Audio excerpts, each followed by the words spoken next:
Hello dear students of class 11। तो आज हम एक नया टॉपिक स्टार्ट करेंगे, that is trigonometric equations. Trigonometric equations तो बहुत ही इम्पोर्टेंट टॉपिक है, थोड़ा समझने की कोशिश करेंगे, ठीक है।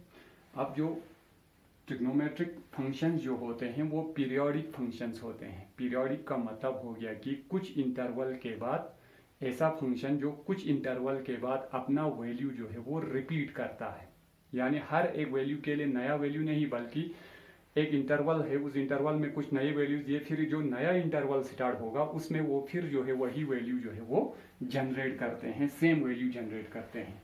जैसे कि साइन फंक्शन की हमें बात है कि साइन का जो रेंज जो आता है वो -1 और +1 आता है। इसका मतलब ये हो गया कि आप x का कुछ भी वैल्यू दे दें, जो साइन x का जो वैल्यू आएगा वो -1 से बड़ा नहीं होगा, -1 से छोटा नहीं होगा और +1 से बड़ा नहीं होगा। इसका मतलब वो उसी बीच में ही रहेगा।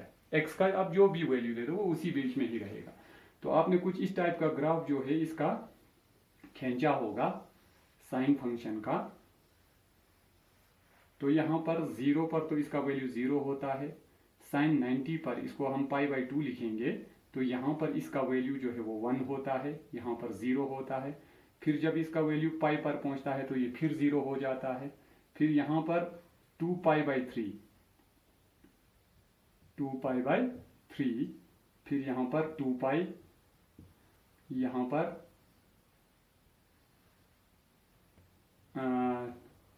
कहाँ पहुँचे हम, π/2, π, 2π/3, 2π,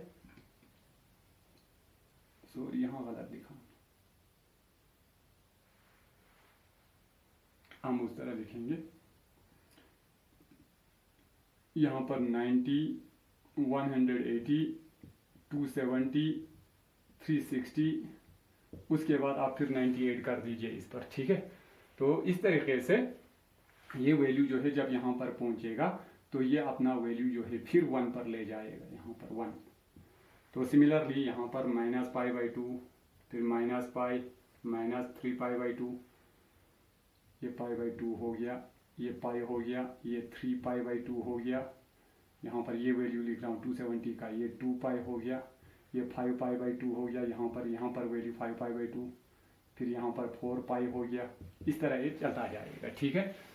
तो यहाँ पर भी इसका वैल्यू -1 आएगा, यहाँ पर +1 आएगा। तो आप देखते हैं ना कि x का जो वैल्यू जितना भी देते आप जाएंगे, ये हाईएस्ट 1 जाता है, लोवेस्ट -1 जाता है, और इसी बीच में ये वैल्यू जो है वो रिपीट करने लगता है। फिर यही वैल्यू यहाँ से यहाँ तक, फिर 1 से लेकर फिर ये एक साइकिल यहाँ से यहाँ तक पूरा हो गया, ठीक है। तो इसी तरीके से ये अपना वैल्यू जो है वो रिपीट करते जाता है। तो ऐसे फंक्शन को कहते हैं पीरियोडिक फंक्शन। तो ये जो ट्रिग्नोमेट्रिक फंक्शंस होते हैं ये अपने रेस्पेक्टिव डोमेन में पीरियोडिक होते हैं। तो अब सवाल ये पैदा होता है कि जब एक इक्वेशन दिया होगा ट्रिग्नोमेट्री का, sine x is equal to 1/√2, ये एक इक्वेशन है। इक्वेशन का मतलब होता है कि इस वेरिएबल x का क्या वैल्यू होगा जो इस इक्वेशन को सेटिस्फाई करेगा। तो एक वैल्यू जैसे कि आपको याद है π/4 होगा, 45 डिग्री, लेकिन हमने तो कहा कि ये पीरियोडिक होता है, ठीक है। और जगह पर भी इसका वैल्यू 1/√2 हो सकता है, किसी और एक जगह पर भी। और एक जगह क्या, infinite numbers of values of x पर इसका वैल्यू जो है 1/√2 हो सकता है।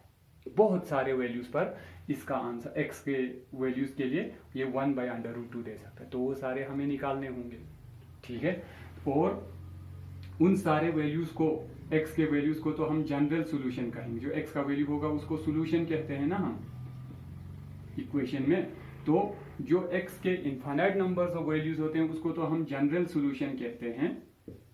लेकिन अगर हम इसके सॉल्यूशन को रिस्ट्रिक्ट करेंगे 0 और 2π के दरमियान, यानी 0 और 2π के बीच में से अगर किसी x के वैल्यू के लिए ये 1/√2 देता है तो उनको हम कहते हैं प्रिंसिपल सॉल्यूशन। उनको क्या कहते हैं, प्रिंसिपल सॉल्यूशन कहते हैं। बाकी इन जनरल तो इनफाइनाइट नंबर्स ऑफ इसके सॉल्यूशन होंगे। तो वो आप कैसे निकालेंगे ये हमें पता करना है। तो इसके लिए 3 थ्योरम याद रखेंगे। साइन के लिए एक, कॉस के लिए एक और टेन के लिए एक। बाकी कोसेक, सेक और कॉट तो इन्हीं का ही रेसिप्रोकल होता है, साइन, कॉस और टेन का, तो उसके लिए तो आप मालूम कर पाएंगे। तो फिलहाल जो है हम एक थ्योरम लिखेंगे और वो थ्योरम है if sine x is equal to sine y, if sine x is equal to sine y, then x is equal to, जो इसका जनरल सॉल्यूशन होगा, x is equal to -1 raise to power, थोड़ा ये theorem भूल गया,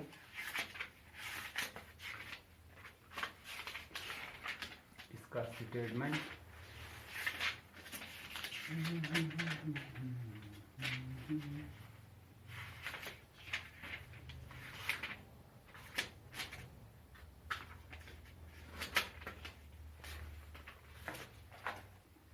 यहाँ पर से sine x equal to sine y, तो x का जो वैल्यू जो होगा वो हम देंगे n pi plus -1 raise to power n into y. हाँ यही है, where n belongs to z, where n belongs to z, ये है थ्योरम आपका। ठीक है, प्रूव करेंगे हम अभी।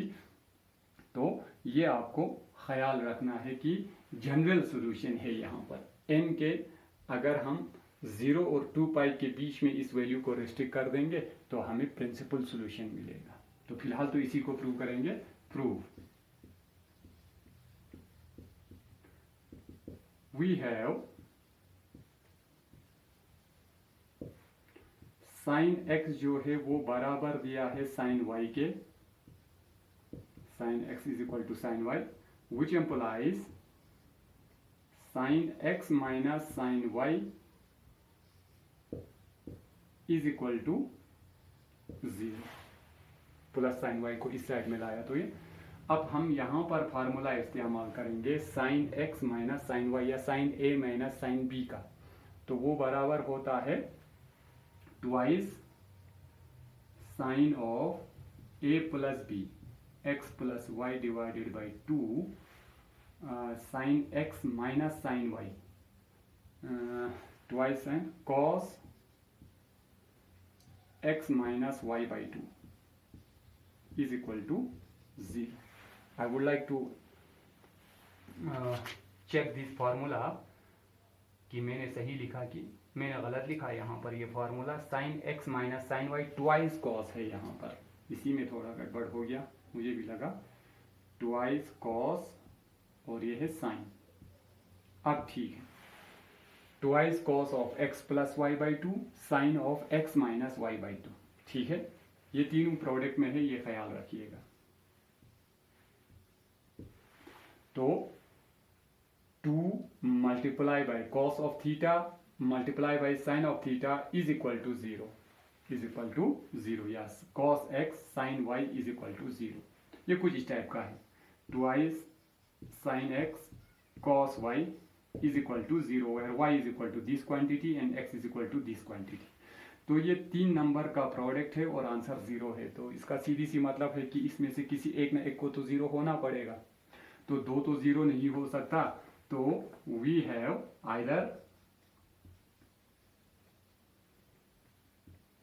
Cos of x plus y by 2 जो है वो 0 होगा, और sine of x minus y by 2 जो है वो 0 हो सकता है। ये चांसेस है। अब 2 तो 0 नहीं हो सकता ना, 3 नंबर का प्रोडक्ट है और आंसर 0 है, तो इनमें से किसी एक को तो 0 होना पड़ेगा। ये तो 0 नहीं हो सकता, तो या ये 0 होगा या ये 0 होगा। अब कॉस जो है वो कब 0 होता है, कॉस कब 0 होता है, odd multiple of pi by 2 पर ये 0 होता है, odd multiple of pi by 2 पर। तो ये हो गया n x plus y by 2, x plus y by 2। ये जो एंगल जो है ये odd multiple of pi by 2 होना चाहिए, 2n प्लस 1 पाई बाई 2। यहाँ थोड़ा साथ में लिखेंगे 2n प्लस 1, ये ऑड हो गया और साथ में हो गया पाई बाई 2। और साइन कब जीरो होता है? जब साइन का जो एंगल जो होता है x minus y by two जो है वो बराबर होता है n पाई के। मल्टीपल ऑफ पाई पर साइन जीरो होता है, odd multiple of pi by two पर कॉस जीरो होता है। तो विच एम्पलाइज, ये दो दो विल कैंसिल आउट, तो आपको बच गया x plus y is equal to 2n plus 1 pi और x minus y is equal to 2n pi, ये टू यहाँ गया में, ठीक है। Which implies either x is equal to 2n plus 1 pi minus y और x is equal to 2n pi plus y, ये आ गया, ठीक है। और मुझे प्रूव करना है वो, ठीक है। तो विच एम्पलाइज, अब ज़रा यहाँ पर थोड़ा नज़र दौड़ाएंगे, तो इन दो केसेस पर अगर आप नज़र दौड़ाएंगे तो x जो है इसका वैल्यू ये भी हो सकता है और x का वैल्यू ये भी हो सकता है, तो दोनों को कंबाइन करके लिख सकते हैं। तो कंबाइन करने पर पाई यहाँ पर भी है, पाई यहाँ पर भी है, ठीक है, नो प्रॉब्लम। अब यहाँ पर पाई के साथ हमेशा एक ऑड नंबर आएगा और यहाँ पर पाई के साथ हमेशा एक इवन नंबर आएगा, यहाँ पर हमेशा एक इवन नंबर आएगा और यहाँ पर हमेशा एक ऑड नंबर आएगा। तो यहाँ पर 1 पाई होगा, तो यहाँ पर 2 पाई होगा, फिर 3 पाई होगा, फिर 4 पाई होगा, 5 पाई होगा, 6 पाई होगा। तो इन जनरल पूरा नेचुरल नंबर आ रहा है, सभी इंटीजर्स आ रहे हैं।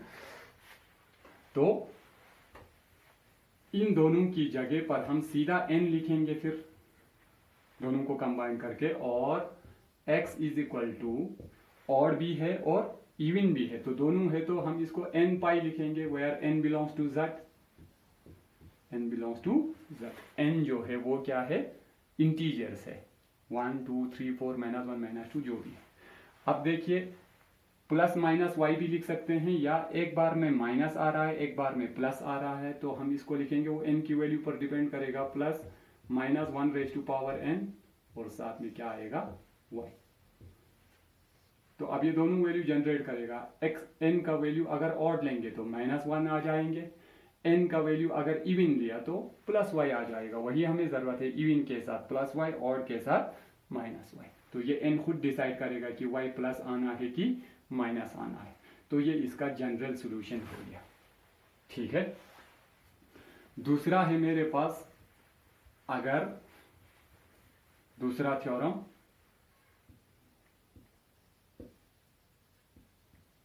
ये कहता है अगर cos x is equal to cos y होगा, cos x is equal to cos y, then जो हमें x का वैल्यू चाहिए वो होगा n पाई प्लस माइनस 1, ठीक है। Sorry 2n pi plus minus y, where n belongs to z, n belongs to z। तो हम इसका भी प्रूफ कर देंगे, प्रूफ। तो हमें है cos of x is equal to cos of y, बिल्कुल जो ऊपर किया था वही करेंगे, cos of x minus cos of y is equal to 0।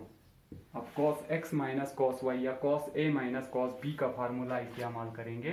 cos a minus cos b ये होता है minus 2i sine x plus y by two sine x minus y by two is equal to 0। ये इसका formula हो गया, ठीक है। Again वही, ये माइनस खत्म हो जाएगा, वहां ले जाएंगे, माइनस से मल्टीप्लाई करेंगे तो 0 के साथ, तो माइनस कोई डिफरेंस पैदा नहीं करेगा। 2 0 नहीं हो सकता है, तो आइदर इसमें भी दो केस आ जाते हैं, या तो sine x plus y by two जो है वो 0 होगा, और sine of x minus y by two जो है वो 0 होगा, ठीक है। तो विच एम्पलाइज, तो साइन कब 0 होता है, n पाई पर होता है, तो इसका मतलब हो गया x plus y by two जो है वो मल्टीपल ऑफ पाई होगा, और x minus y by two जो है वो मल्टीपल ऑफ पाई होगा। दोनों केस में साइन जो है n पाई पर 1 pi 2 pi 3 pi 4 pi 5 pi and so on to infinity तक वो हमेशा जीरो होता है मल्टीपल ऑफ पाई पर। तो यहां से आ गया x is equal to 2n pi minus y, और यहां से आ गया x is equal to 2n pi plus y. दोनों को कंबाइन करके लिखेंगे। x इज इक्वल टू दोनों केस में 2n पाई है तो ये हो गया 2n पाई, एक बार में प्लस है एक बार में माइनस है तो दोनों कंसीडर करेंगे प्लस माइनस वाई, और n बिलोंग्स टू z। ये हो गया आपका दूसरा general case cos x is equal to cos y के। ठीक है, ये भी याद रखेंगे। तीसरा हो गया, थर्ड केस जो है मेरे पास है tan of x is equal to tan of y, तो देन x जो का वैल्यू जो होगा वो होगा n पाई प्लस y होगा खाली बस, n belongs to z, n pi plus y यही है इसका। ठीक है, तो करेंगे हम इसको प्रूफ। तो इसको हम लिख सकते हैं tan x minus tan y is equal to 0, tan x minus tan y is equal to 0। अब यहां पर एक केस है कि x और y जो है वो ऑड मल्टीपल ऑफ, हम यहां पर पहले इसको लिख कर आपको समझाएंगे। tan x को लिख सकते हैं ना sin x upon cos x minus sin y upon cos y is equal to 0। अब आपको ये बात जो है वो समझ में आएगा। अब इसमें हम x और y को अपने मर्जी से कुछ भी नहीं रख सकते हैं, यहाँ पर फिर गड़बड़ हो जाएगा, क्योंकि ऐसे भी कुछ वैल्यूज हैं x के जहाँ पर tan डिफाइन नहीं होता है।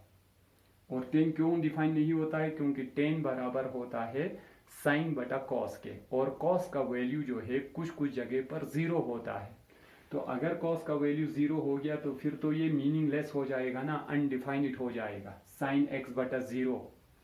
तो इसीलिए यहाँ पर ये x और यहाँ पर ये y, इसको कुछ वैल्यूज के लिए खुद को सोचना पड़ेगा, कुछ वैल्यूज के लिए इसको देखना पड़ेगा कि क्या मैं ये वैल्यू ले सकता हूँ कि नहीं ले सकता हूँ। तो ऐसे वैल्यूज x और y का नहीं रख सकते हैं जहां पर cos 0 हो जाए, जहां पर cos 0 हो जाए। तो cos 0 कब होता है वो हमने अभी डिस्कस किया, 2n प्लस 1 पाई बाई 2 पर यह हमेशा 0 होता है। तो ये वैल्यू तो आप हरगिज भी इसमें x और y की जगह पर नहीं रख सकते, तो हमें अपने डोमेन में से इन वैल्यूज को हटाना होगा। तो आप यहाँ पर कॉमा में लिखेंगे x कामा y जो है वो not equal to 2n plus 1 pi by 2। सारे odd multiple of pi by 2 पर cos x हमेशा 0 cos 0 हो जाता है, तो इसलिए यहाँ पर 0 तो नहीं आना चाहिए, तभी ये केस जो है वो डिफाइनिट है, अदरवाइज इट इज अनडिफाइनिट। तो ये केस तो हमने अपने डोमेन में से इसको हटा के, अब मेरा क्वेश्चन जो है वो साफ सुथरा हो गया, कहीं भी मीनिंगलेस वाला केस नहीं आ सकते हैं, क्योंकि हम इन और इसको 0 होते जो वैल्यूज हैं उसको तो हटा ही दिया है हमने इसके डोमेन में। तो by cross multiplication sine x cos y minus cos x sin y divided by cos x cos y is equal to 0। अब ये जो क्वांटिटी है मैं इससे क्रॉस मल्टीप्लिकेशन यहाँ पर कर सकता हूँ, इसको मैं इसको यहाँ पर ले सकता हूँ, क्योंकि ये 0 नहीं है, हमने पहले ही इसको 0 होने वाले केस खत्म कर दिए हैं।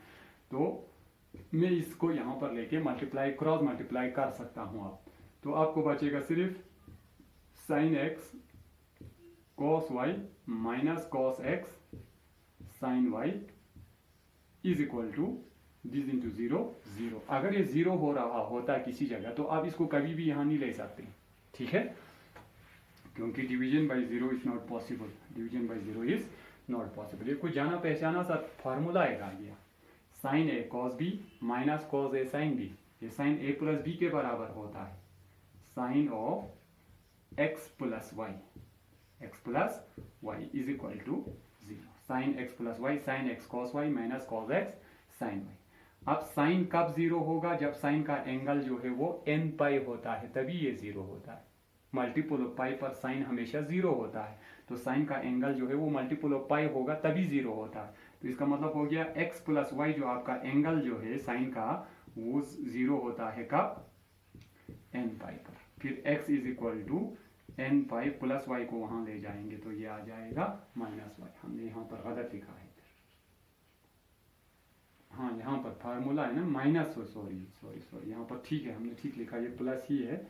और sine x cos y minus cos x sine y, sine x minus y के बराबर होता है, तो ये हो गया एक्स माइनस वाई, और ये जाके यहाँ पर बनेगा प्लस, और n belongs to again z। तो ये 3 थ्योरम हो गए। इन 3 थ्योरम्स को आप अच्छी तरीके से देखेंगे, इससे आपका जो ट्रिग्नोमेट्रिक इक्वेशन हल करते वक्त आप बहुत इजी फील करेंगे। जहां कहीं भी केस आ जाए sine x is equal to sine y वाला केस आ जाए, तो आप लिखेंगे x का जो वैल्यू जो होगा जनरल, वो होगा n pi plus minus 1 raise to power n into y. जहां कहीं भी आपको ये नजर आए cos x is equal to cos y, तो आप कहेंगे x is equal to 2n pi plus minus y. और जहां कहीं ये नजर आए tan x is equal to tan y, तो आप कहेंगे x is equal to n pi plus y. तो ये 3 केस आ गए, ये इसका जनरल सॉल्यूशन, ये इस इक्वेशन का जनरल सॉल्यूशन, और ये इस इक्वेशन का जनरल सॉल्यूशन। तो इन तीनों को आप याद रखेंगे। इंशाल्लाह नेक्स्ट चैप्टर क्लास जो होगा वो हमारा लास्ट क्लास होगा, तो वहाँ पर हम जो है कुछ इससे रिलेटेड कुछ क्वेश्चंस करेंगे, वेरी इंपॉर्टेंट, बहुत ही ज़रूरी मैथमेटिकल नॉलेज पॉइंट बहुत ज़्यादा ज़रूरी है। आगे जाकर ऐसे क्वेश्चन पूछे जा सकते हैं, हायर मैथमेटिक्स में भी आपको काम में आएगा, ठीक है। तो ये लेक्चर जो है आपके साथ एक बात शेयर करना था।